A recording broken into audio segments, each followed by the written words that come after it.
고린도 교회가 가지고 있는 주된 실패 가운데 하나는요, 성경적 리더십에 대한 잘못된 견해를 가지고 있었다는 것입니다. 이 성경적 리더십, 어, 고린도 교회 성도들이 가지고 있는 리더십은 어떤 리더십이었을까요? 고린도전서 1장을 다시 한번 보겠습니다. 내 형제들아, 글로에의 집 편으로 너희에 대한 말이 내게 들리니 곧 너희 가운데 분쟁이 있다는 것이라. 내가 이것을 말하거니와 너희가 각각 이르되 나는 바울에게, 나는 아볼로에게, 나는 게바에게, 나는 그리스도에게 속한 자라 한다는 것이니. 지금 고린도 교회에 있는 리더십은 어떤 리더십입니까? 자기가 지지하는 인물이 가지고 있는 어떤 탁월함. 그러니까 바울은 고린도 교회를 개척한 오리지널, 또 아볼로는 최고의 지성인, 베드로는 율법을 추정하는 자들의 어떤 대표격. 난 이도저도 싫다, 우리는 그리스도파다. 그러나 이들은 또 신비주의를 추정하고, 사람에게 나타난 어떤 탁월함을 최고의 리더십으로 여기는, 그 사람이 가지고 있는 어떤 탁월함, 그 사람이 가지고 있는 어떤 능력, 그 사람이 가지고 있는 사회적 지위와 역량, 한마디로 말하면 이 고린도 교회가 가지고 있는 리더십은 세속적인 리더십이었습니다.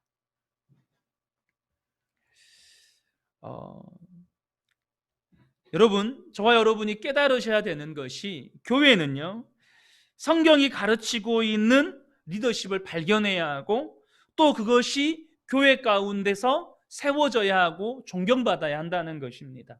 성경이 가르치고 있는 리더십, 오늘 리더십에 대한 말씀을 나누려고 하는 것은 아닙니다만, 오늘 본문을 통해서 우리가 오늘 읽었던 이 본문에는 미성숙한 그리스도인들의 모습이 나오고요, 성숙한 그리스도인의 모습이 나옵니다. 좀 그것을 비교해 보기를 원합니다.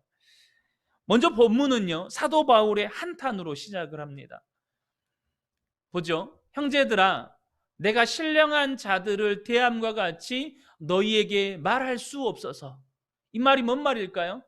내가 좀 믿음 있는 사람들, 좀 내가 너희들이 나하고 뭔가 좀 소통이 안 되니까 도저히 내가 믿음의 이야기를 못 하겠다.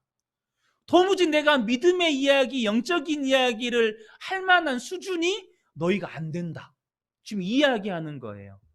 내가 성경을 이야기하려고 해도 도무지 알아듣지를 못하고, 뭔가 믿음의 이야기를 하려고 해도 알아듣지를 못하고, 하나님이 내게 계시해 주신 것을 너희에게 말하려고 해도 도통 알아듣지 못하는 육신에 속한 자, 곧 그리스도 안에서, 여기서 또 뭐라고 이야기합니까? 어린아이.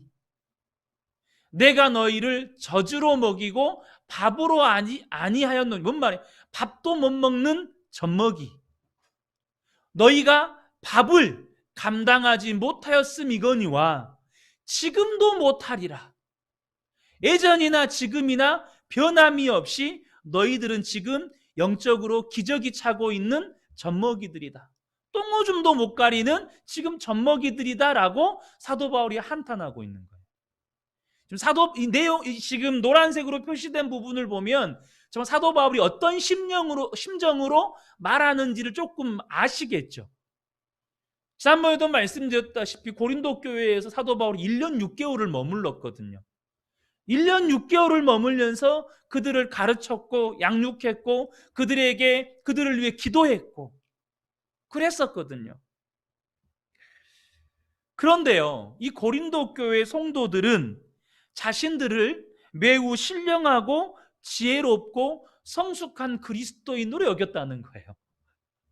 이게 얼마나 웃긴 이야기인지. 사도 바울은 이렇게 평가하고 있는데 고린도 교회 성도들은 스스로를 신령하고 지혜롭고 성숙한 그리스도인으로 여겼다는 거예요. 왜냐하면 우리가 잘 아시는 것처럼 고린도 교회의 특징 가운데 하나는 고린도 교회는 은사가 많았어요. 은사가 많았어요. 은사가 많다 보니까, 많은 은사들이 드러나다 보니까, 또 많은 지성인층들이 있다 보니까 그들 안에 자기들은 성숙해, 자기들은 신령해, 자기들은 지혜롭다고 생각하고 있었다는 거예요. 그런데 사도 바울의 평가는 냉정하리만큼 박하다는 것입니다. 저와 여러분이 분명히 아셔야 합니다. 여러분, 다양한 영적인 은사를 가지고 있는 것이 성숙한 신앙의 척도가 아닙니다. 다양한 은사를 가지고 있는 것이 결코 성숙한 신앙의 척도가 아니에요. 또한 예수님을 영접한 이후에 시간이 많이 경과했다고 해서, 그러니까 신앙의 연수가 길다고 해서 신앙이 성숙해지는 것도 결코 아닙니다. 또한 내가 교회 안에서 직분을 가지고 있다고 해서 신앙이 성숙한 것도 결코 아니라는 사실입니다. 어쩌면 이 고린도 교회를 향한 한탄, 사도 바울의 한탄이 지금 우리를 향한 사도 바울의 한탄일 수 있다는 거예요. 그러면서 이 고린도 교회 성도들을 향하여서 그렇게 미성숙하고 또 육신에 속해 있고 어린아이와 젖먹이와 같다라고, 밥도 먹지 못하는 젖먹이와 같다라고 말하면서 그들이 미성숙한 성도인 증거들을 제시합니다. 미성숙한 성도들, 어린아이와 같은 신앙을 가진 성도들에게서 나타나는 특징을 본문에선 두 가지를 이야기합니다. 첫 번째가 뭐냐면 시기와 분쟁이었어요. 시기, 분쟁 따로따로 나눌 수 있겠지만 그냥 시기와 분쟁으로 나와 있으니까 그냥 하나로 묻겠습니다. 미성숙한 성도들에게서 나타나는 특징이 뭐냐면 첫 번째가 시기와 분쟁이라는 거예요. 3절을 보죠. 너희는 아직도 육신에 속한 자로다. 그렇게 사도 바울이 고린도 교회 성도들이 육신에 속한 자라고 평가한 이유가 뭐예요? 너희 가운데 시기와 분쟁이 있으니 어찌 육신에 속하여 사람을 따라 행함이 아니리요. 너희 가운데 시기와 분쟁이 있으니, 아까 육신에 속한 사람이 어린아이, 젖먹이 다 똑같은 말이었어요. 사도 바울이 하는 이야기가 뭐예요? 시기와 분쟁이 있는 것을 보니 너희는 아직도 미성숙한 어린아이와 젖먹이와 같은 신앙을 가지고 있다는 거예요. 고린도 교회 안에는 시기가 매우 많았습니다. 그들은 서로 끊임없이 서로를 의식했고 다른 사람들이 받은 은사를 부러워했어요. 다른 사람의 은사들을 너무너무 부러워했어요. 여러분, 이것은 본능입니다. 다른 사람이 가진 것을 시기하고 부러워하는 것은 본능이에요. 여러분, 제가 이번 주일날 그 주일 설교 중에 성경 구절로 인용했던 구절입니다. 베드로가요, 그 놀라운 예수님의 사랑을 경험했어요. 저는 예수님한테 규시가 네가 나를 사랑하느냐? 내 양을 먹여라. 이런 말을 들어봤으면 너무 좋을 것 같아요.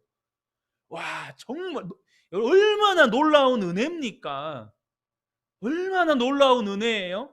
베드로가 주님을 배신했던 그 모든 것 다 용서해 주시고 네가 나를 사랑하느냐? 내 양을 먹여라. 얼마나 주님의 크고 놀라운 사랑을 경험합니까? 근데요, 그 순간에도 베드로 안에는 육신의 본능이 있었어요. 그런 은혜를 경험했지만 베드로가 아직 미성숙했어요. 볼까요? 요한복음 21장. 내가 진실로 진실로 내게 이르노니 네가 젊어서는 스스로 띠띠고 원하는 곳으로 다녔거니와 늙어서는 내 팔을 벌리리니 남이 내게 띠띠우고 원하지 않는 곳으로 데려가리라. 이 말씀을 하심은 베드로가 어떤 죽음으로 하나님께 영광을 돌릴 것을 가리키심이러라. 이 말씀을 하시고 베드로에게 이르시되 나를 따르라 하시니, 얼마나 큰 은혜입니까? 근데 베드로의 관심이 그 순간 어디로 가요? 베드로가 돌이켜 예수께서 사랑하시는 그의 제자가 따르는 것을 보니 그는 만찬석에서 예수의 품에 의지하여 주님을 파는 자가 누구오니까 묻던 자라. 이에 베드로가 그를 보고 예수께 여짜오되 주님, 이 사람은 어떻게 되겠사옵나이까? 오늘 본문의 구절, 오늘 본문의 관점에서 이것을 보면 내게 이런 은사가 있는데 얘가 가진 은사는 뭐예요? 얘가 받은 은혜는 뭐예요? 내가 받은 은혜보다 얘가 받은 은혜가 더 커 보이는데요? 지금 이렇게 말하는 거예요. 예수님이 말씀하시죠? 내가 올 때까지 그를 머물게 하고자 할지라도 너에게 무슨 상관이냐? 너는 나를 따르라. 여러분, 이건 분명히 육신의 본능입니다. 근데 여러분, 본능대로 행할수록 그것은 미성숙한 거예요. 그렇지 않습니까? 본능대로 행하면 행할수록 그거는 미성숙한 거예요. 성도는 본능대로 행하는 사람들이 아닙니다. 성도는 육신 따라가는 사람이 아니에요. 성도는 성령 따라가는 사람이에요. 성도는 말씀 따라가는 사람들입니다. 성도는 믿음 따라가는 사람들이에요. 예수님이 어디로 인도하시든지 그 예수님 따라가는 사람들이 바로 성도고 성숙한 사람들인 거예요. 근데 이 고린도 교회 안에는요, 남이 가진 은사, 나와 다른 은사가 있으면 그걸 시기하고, 또 그것으로 인해서 누군가로부터 인정받으면 막 질투하고 어떻게든 깎아내리려고 하고, 이런 게 있었다는 거예요. 여러분, 은사는 좋은 겁니다. 왜요? 하나님이 주신 것이니까. 은사는 다 좋은 거예요. 그러나 성령님이 그 은사를 사용하셔야죠. 내가 사용하면 여러분, 나의 의를 드러내는데 쓰게 되는 거예요. 우리 아이들 보세요. 장난감 사다 주면 뭐 합니까? 어린이집 가지고 가서 자랑합니다. 내가 나한테 이런 장난감이 있다고. 아마 우리 하규는 지금 기억 못 할 거예요. 근데 예전에 무슨 그 공룡이 로봇으로 변하는 그 장난감이 있었어요. 무슨 파워레인저인가? 그래서 그게 마트에서 불티나게 팔려가지고 줄 서야만 사는 장난감이었어요.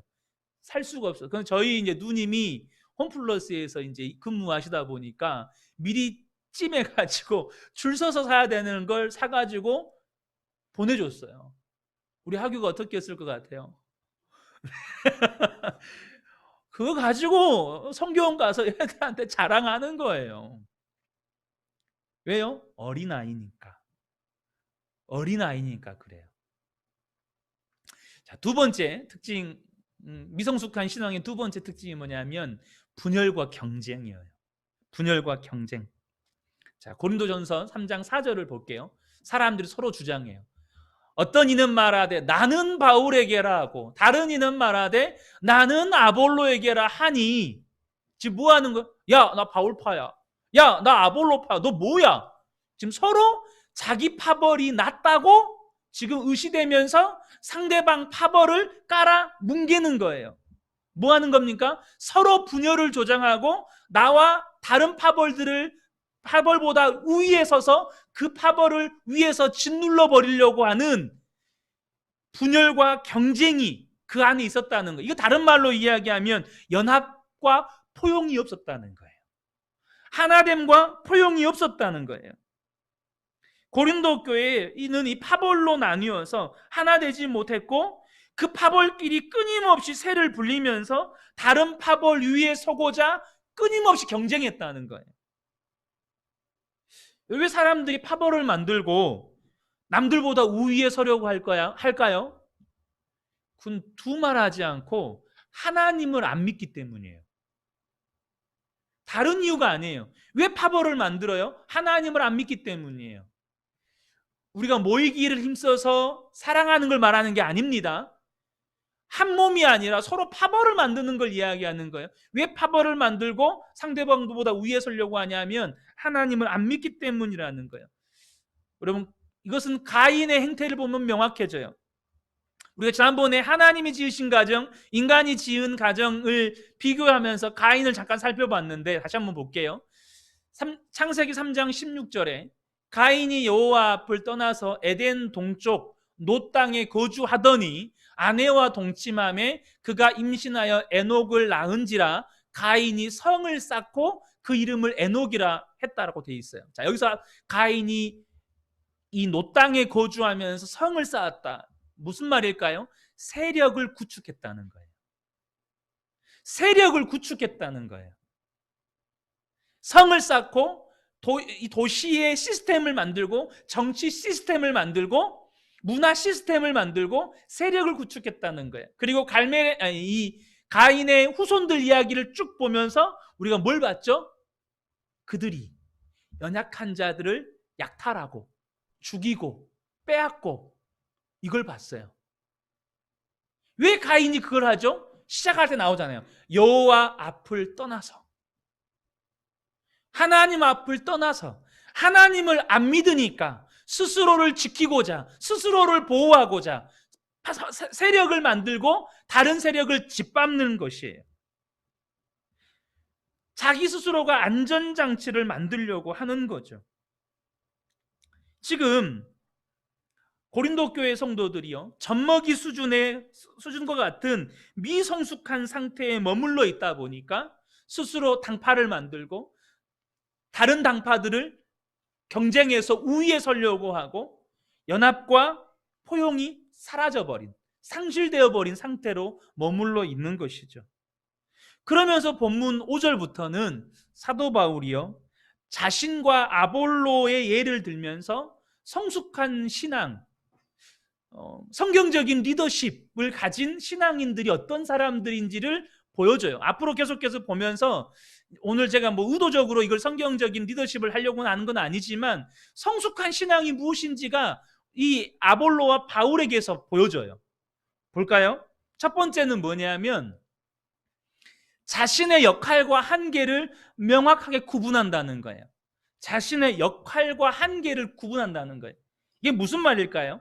5절부터 7절까지 보죠.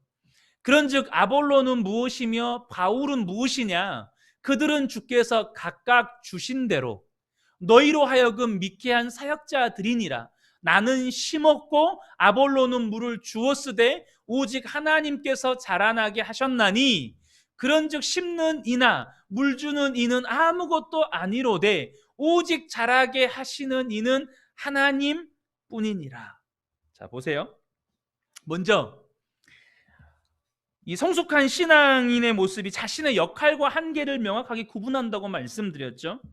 지금 바울과 아볼로는요, 뭘 알았냐면 자기에게 각각 주신 대로 이 고린도 교회 성도들로 하여금 믿음을 갖게 할 사역자들인 것을 알았어요. 자신의 부르심이 무엇인지를 알았다고요. 자신들이 고린도 교회 안에서 이 성도들을 섬기고 이 성도들로 하여금 믿음을 갖게 만들어줄 하나님의 부르심을 받은 사역자라고 하는 것에 대한 명확한 인식이 있었어요. 사랑하는 성도 여러분, 저와 여러분도 하나님의 부르심을 받은 사람인 것을 믿으시기 바랍니다.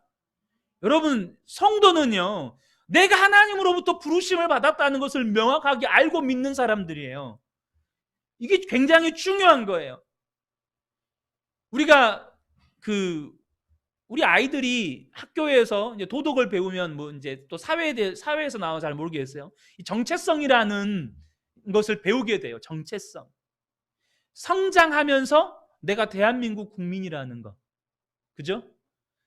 학생이라는 거, 남자라는 거, 여자라는 거, 또 어떤 삶을 살아야 한다는 거, 성장해 가면서 자신의 정체성을 명확하게 갖게 돼요.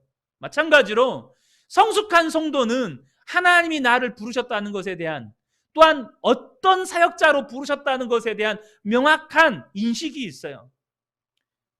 그러면서 바울이 이야기하죠. 그 부르심만 아는 것이 아니고 역할을 명확하게 알았어요. 나는 심었고 아볼로는 물을 주었다. 자기는 심는 역할인 것을 알았고 아볼로는 물을 주는 역할인 걸 알았어요. 그래서 이것은 단순히 부르심과 역할만 알았다는 게 아니에요. 무슨 말이냐면 사도 바울은요, 무슨 역할이었어요? 심는 역할이었어요. 그러니까 뭘 하면 안 돼요? 물 주는 걸 하면 안 돼요. 자기 역할은 뭐 하는 역할이니까? 심는 역할이니까. 사도 바울은요, 심는 역할만 알 뿐 물을 주는 아볼로의 역할을 침범하지 않았어요. 반면 아볼로는 무슨 역할이요? 물을 주는 역할이요.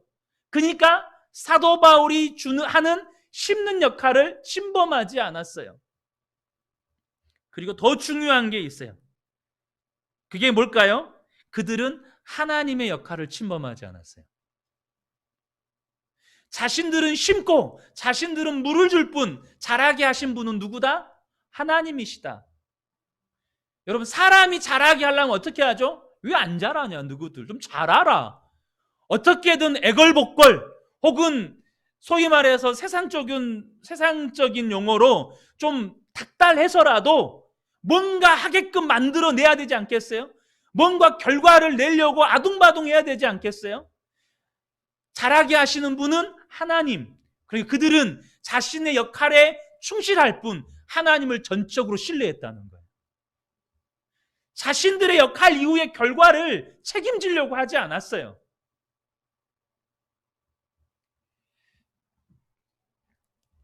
로마서 12장 3절부터 이것이 무엇인지가 명확하게 나와요. 보죠. 내게 주신 은혜로 말미암아 너희 각 사람에게 말하노니 마땅히 생각할 그 이상의 생각을 품지 말고 오직 하나님께서 각 사람에게 나누어 주신 믿음의 분량대로 지혜롭게 생각하라. 여러분 그러잖아요. 바울과 아볼로가 만약에 이 고린도 교회 성도들과 같은 세속적인 신앙 혹은 어린아이와 같은 신앙을 가지고 있었다면 바울이 심는 역할만 했을까요? 그렇지 않아요. 더 많은 파벌을 만들기 위해서 자기가 물 주는 역할도 했을 거예요. 더 많은 파벌을 꾸리기 위해서 어떻게든 소위 말해서 기득권자들 혹은 엘리트들, 이 사람들을 자기한테 더 끌어모으려고 했을 거예요. 그렇지 않아요. 아볼로도 마찬가지죠. 믿음의 분량대로 지혜롭게 생각하라. 우리가 한 몸에 많은 지체를 가졌으나 모든 지체가 같은 기능을 가진 것이 아니니, 이것을 몸에 비유해요. 이와 같이 우리 많은 사람이 그리스도 안에서 한 몸이 되어 서로 지체가 되었느니라. 서로가 한 몸이지만 예를 들어 제가 손이라면 누구는 발이고 누구는 허리고 누구는 다리고 이렇다는 거예요. 그래서 우리에게 주신 은혜대로 받은 은사가 각각 다르니, 보세요. 예언이면 어떻게 해요? 믿음의 분수대로, 섬기는 일이면 섬기는 일까지만, 가르치는 자는 가르치는 일로 거기까지만 하라는 거예요. 가르쳤는데 왜 모르냐, 왜 변화되지 않았느냐, 왜 가르쳤는데 여전히 너희들은 그 상태냐, 이거 하지 말라는 거예요. 위로하는 자면 위로하는 일로, 구제하는 자는 성실함으로, 다스린 자는 부지런함으로, 긍휼을 베푸는 자는 즐거움으로 할 것이니라. 이것이 각자 자기의 주신 믿음의 분량대로 생각하고 믿음의 분량대로 자신의 역할과 한계를 구분짓는 거예요. 성숙한 신앙인은요, 자신의 믿음의 분량을 따라서 자신의 역할과 한계를 구분해요. 그러니까 자기가 넘지 말아야 할 선을 안다는 거예요. 두 번째가 뭐냐면 부르심에 충성하는 거예요. 성숙한 그리스도인, 부르심에 충성하는 거예요. 3장 6절을 보죠. 사도 바울이 나는 심었고 아볼로는 물을 주었으되, 사도 바울은 심는 역할에 충성했어요. 아볼로는 물을 주는 역할에 충성했어요.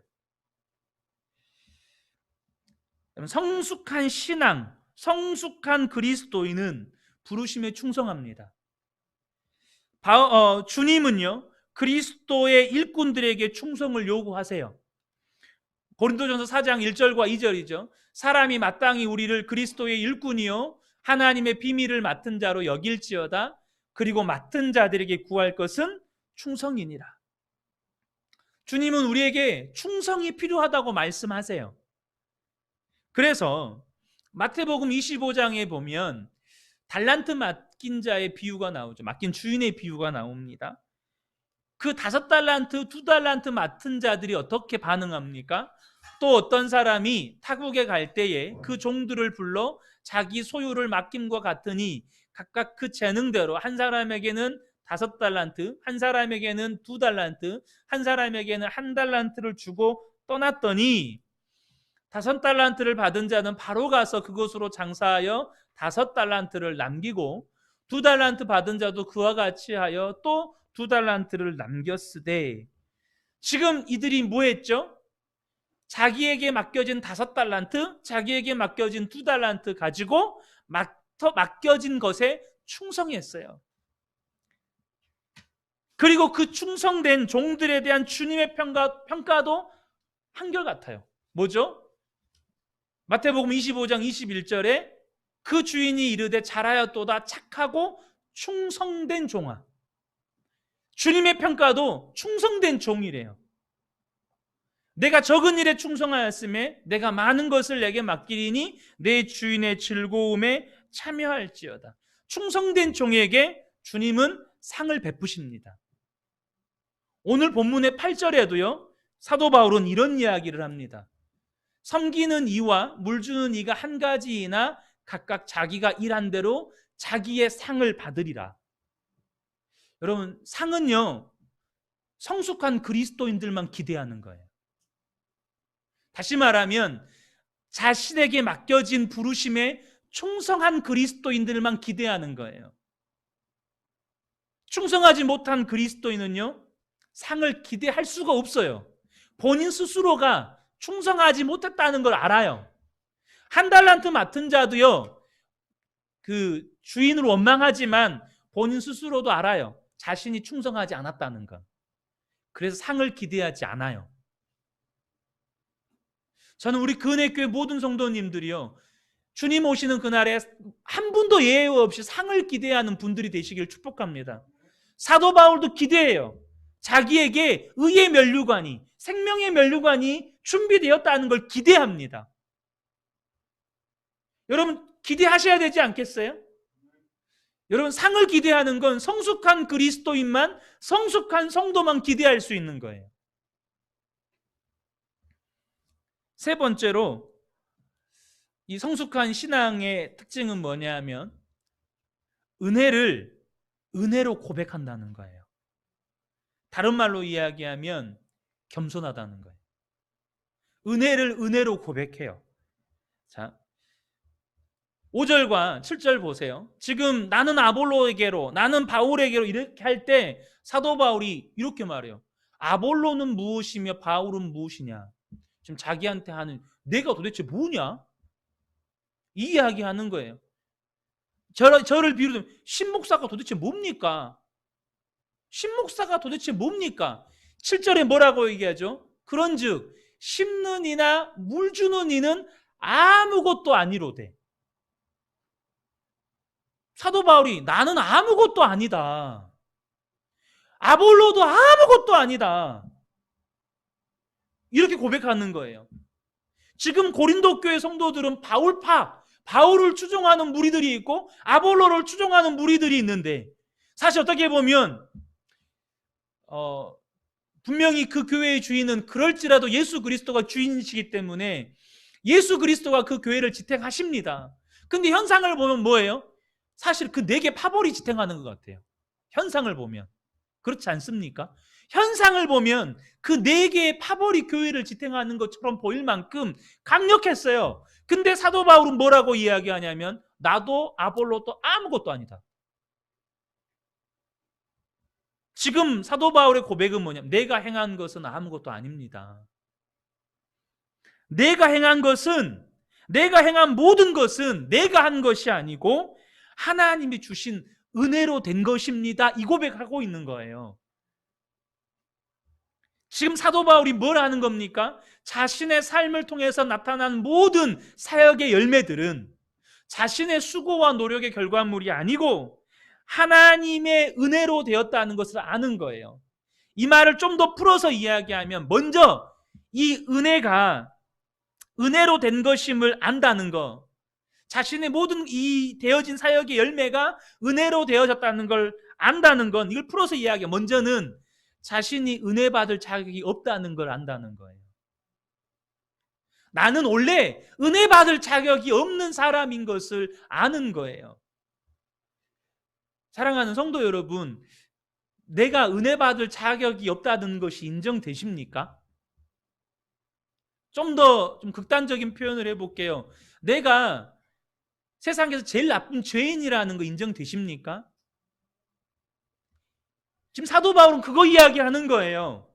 자기는 은혜 받을 자격이 없는 사람이다. 이걸 먼저 인정하는 거예요. 고린도전서 15장 9절이죠. 나는 사도 중에 가장 작은 자라 나는 하나님의 교회를 박해하였으므로 사도라 칭함받기를 감당하지 못할 자니라. 나는 사도라고 칭함받을 수 없는 사람이다. 나는, 이 말이 뭔 말이에요? 은혜 받을 자격이 없는 사람이다. 이걸 아는 거예요. 이것이 은혜로 되어졌다라고 고백할 때 이것을 먼저 전제하는 거예요. 그리고 뭘 이야기하는 겁니까? 나의 나된 것은 하나님의 은혜로 된 것이다. 오직 나와 함께 하신 하나님의 은혜로 된 것이다. 내 모든 삶의 사역의 열매는 내 힘이 아니고 하나님의 은혜의 결과다. 이걸 이야기하는 겁니다. 이것이 뭡니까? 겸손이에요. 이것을요, 누가복음 17장에서는 좀 더 직설적인 표현을 사용했어요. 누가복음 17장 7절을 보겠습니다. 너희 중에 누구에게 밭을 갈거나 양을 치거나 하는 종이 있어 밭에서 돌아오면 그더러 곧 와 앉아서 먹으라 말할 자가 있느냐? 여러분들에게 꼭 성경을 읽을 때요, 오늘날의 그 배경 지식을 가지고 성경을 절대 읽으시면 안 됩니다. 무슨 말이냐면 2000년 전에 유대의 이스라엘의 역사 문화적 배경을 이해하고 이걸 읽으셔야 돼요. 그래서 여러분들에게는 민주주의가 지극히 당연한 겁니다. 그렇죠? 민주주의가 지극히 당연한 거예요. 노예제도요? 이건 말이 안 되는 거예요. 어떻게 인간을 노예로 삼아? 어떻게 인간을 재산으로 삼아? 어떻게 노예들에게 그렇게 가혹행위를 할 수 있어? 이건 말이 안 되는 거예요. 근데 2000년 전의 노예제도는요, 오늘날 우리가 민주주의를 받아들이는 것처럼 지극히 당연한 사회 문화였어요. 이해되신가요? 그래서 집에서 노예가 하루 종일, 보시면 그 노예가 밖에 나가서 하루 종일 일했어요. 그럼 그 노예가 들어오면 어떻게 합니까? 우리가 가진 사고 방식으로는 고생했다, 쉬어라, 이렇게 해요. 근데 그때 당시의 사고 방식은 뭐냐면 고생했다, 쉬어라가 아니라 야, 들어와서 밥 차려라, 이거예요. 그게 지극히 당연한 문화였다고요. 도리어 그더러 내 먹을 것을 준비하고 띠를 띠고 내가 먹고 마시는 동안에 수종 들고 너는 그 후에 먹고 마시라 하지 않겠느냐. 명한 대로 하였다고 종에게 감사하게, 야, 종이 밖에서 일하고 들어와서 네가 밥 차리라고 해서 밥 차려오면 너 감사하다고 말할래? 그거 아니라는 거예요. 그리고 10절에 말하죠. 이와 같이 너의 명령을 받은 것을 다 행한 후에 이르기를, 종은 뭐라고 이야기하냐면 우리는 무익한 종이라 우리가 하여야 할 일을 한 것뿐이라. 종의 태도는, 노예의 태도는 뭐예요? 우리는 무익한 종입니다. 우리가 하여야 할 일을 한 것뿐입니다. 라고 이야기하는 거예요. 근데 왜 예수님이 갑자기 느닷없이 이야기를 하시느냐? 그게 아니에요. 이 앞에 예수님은 믿음에 대한 이야기를 해요. 너희가 겨자씨 한 알 만한 믿음만 있어도 산을 옮기라고 하면 산이 옮겨질 것이다. 자, 보세요. 진짜 내게 믿음이 있어서 주여 산을 옮겨 주옵소서. 산이 옮겨졌어요. 내가 한 거예요? 그 내가 한 거냐고요. 내가 한 거 아니에요. 주님이 한 거예요. 그 말씀 다음에 바로 이 말씀이 따라 나와요. 우리가 우리의 삶을 통해서 어떤 기적이 나타나도 그 내가 한 게 아니에요. 주님이 한 거예요. 오히려 내가 믿음이 워낙 없는데 주님이 내 믿음 갖게 하려고 십자가에서 죽으셨다니까요. 나한테 믿음 주려고 주님이 십자가에서 죽으시고 성령까지 보내주셨어요. 근데도 못 믿으니까 우리의 삶에 끊임없이 우리를 빚어가세요. 그리고 나서 요만한 믿음이 생기니까 그때 기도하니까 주님이 기다렸다는 듯이 기도에 딱 응답하셨어요.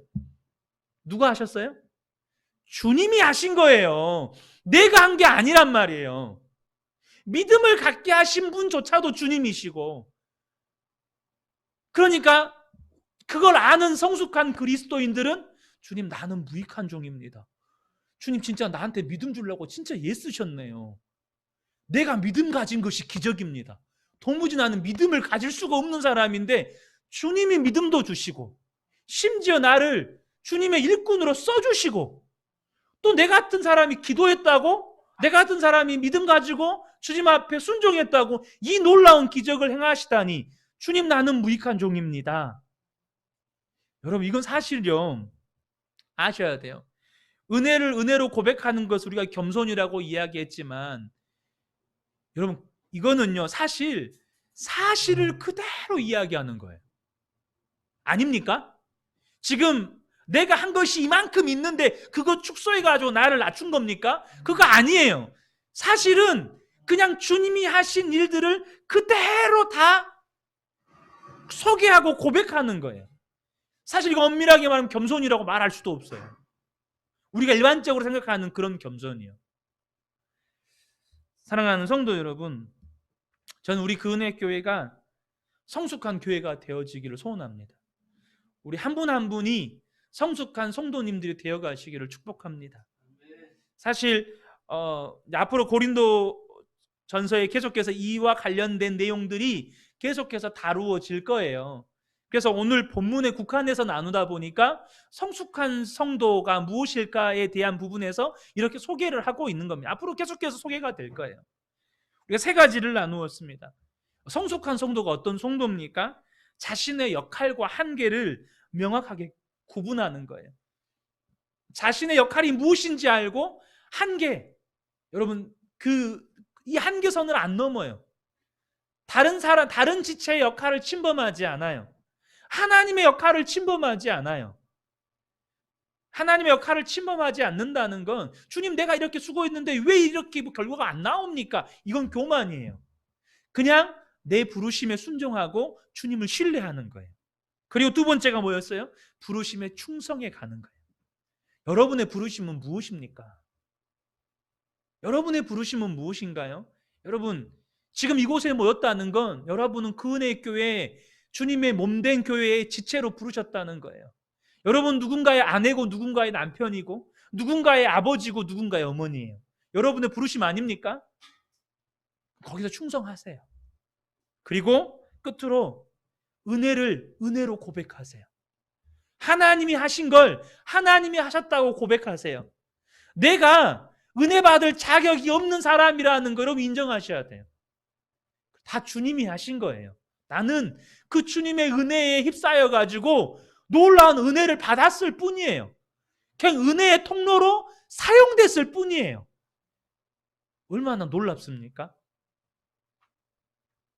저와 여러분이 한 몸 이룬 우리 그은혜 교회가 정말 계속해서 시간이 더해감에 따라서 성숙해져 가고 또 주님 닮아가는 교회로 성장해 가기를 주님의 이름으로 축복합니다. 아멘.